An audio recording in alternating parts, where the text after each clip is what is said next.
오플런이라는 단어는 한국에서 좀처럼 보기 힘든 일이다. 미국이 블랙 프라이데이에서 물건을 선착순으로 집어들어야만 하는 순간에 등장하는 모습이죠. 게다가 최근과 같이 사회적 거리두기가 강조되어 비대면 혹은 온라인 소비가 급증하는 상황에서 무슨 매장에서의 오플런이 있겠느냐는 말이 나옵니다. 물론 한국은 다른 나라와는 달리 상당히 경제활동이 활성화되어 있는 상태입니다. 방역 모범국이기 때문입니다. 그 말은 동기가 있으면 마스크를 끼고 나와서라도 가치 있는 물건이 있으면 언제든 몰릴 수도 있다는 것입니다. 10일 업계에 따르면 샤넬은 이달 14일부터 플래시백과 백 등 인기 핸드백 가격을 717% 인상할 것으로 기습 발표했는데, 이것이 지금까지 집에 머물면서 소비를 자제했던 소비자층을 자극한 것으로 보입니다. 따라서 수많은 고객들은 미리 제품을 사려고 주요 백화점 앞에 장사진을 이뤘고,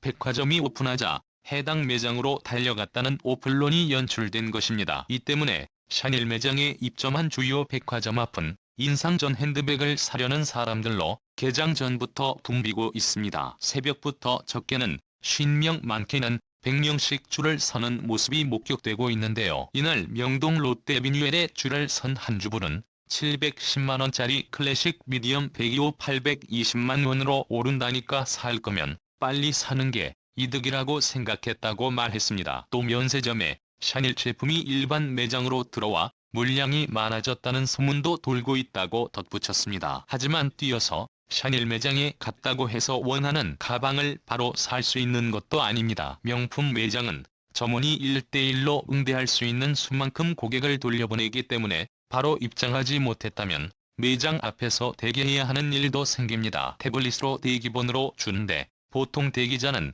200번이 넘어갑니다. 인기 제품인 클래식백이나 보이백 등은 국내 매장의 물량도 많지 않아 구매가 더욱 어렵습니다. 인기 제품을 사려는 고객은 매일 오전 샤넬 고객센터로 전화해 전국 어느 매장에 원하는 제품이 있는지 확인해야 합니다. 그런데 여기서 많은 이들은 한 가지 의문점을 던지는데요. 왜 샤넬은 이렇게 오프라인 소비가 감소한 시점에 느닷없이 가격을 인상했냐는 것입니다. 게다가 샤넬의 가격 인상은 지난해 10월 이후 7개월 만으로 인상 속도마저 너무 빠릅니다. 그러나 그 대답은 결국 되는 시장이니까 시장 원리대로 가격을 올려버렸다는 것으로 대답이 연결됩니다. 한국은 세계에서 둘째가라면 서러운 명품, 특히 명품 가방 소비국으로 명품 회사들이 놀랄 정도라고 전해집니다. 글로벌 시장조사기관 유로모니터는 2018년 한국의 명품 시장 규모는 약 13조 원으로 종주국 프랑스를 제쳤다는 것이죠. 게다가 매년 거의 7%에 가까운 성장률을 기록했는데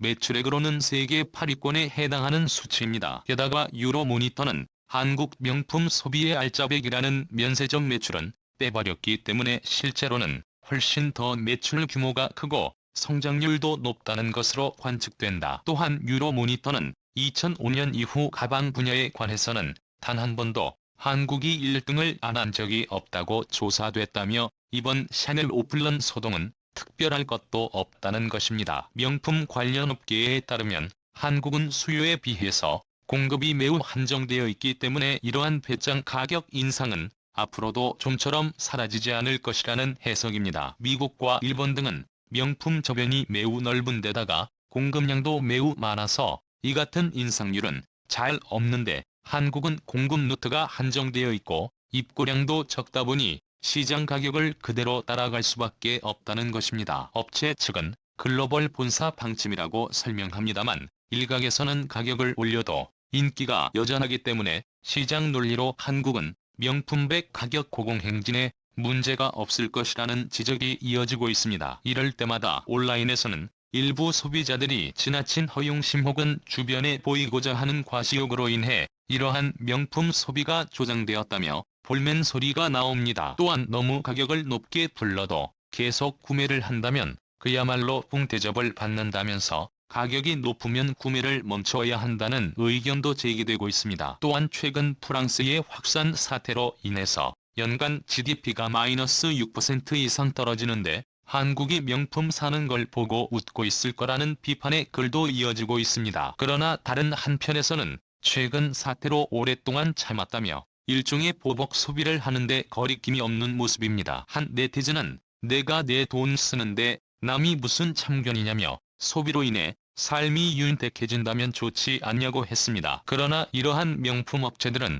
대부분 유한회사로 전환해 매출도 제대로 알 수 없으며 국내에 기여하는 부분도 매우 적은 것으로 전해지고 있습니다. 혼수철과 연말 등 1년에 두세 차례 가격을 인상하는 글로벌 명품 업체들 한국 소비자들의 묻지마 소비로 한국만 가장 제대로 된 대우를 못 받는 게 아닌가 하는 우려가 제기되고 있습니다. 여기서 마치겠습니다. 감사합니다.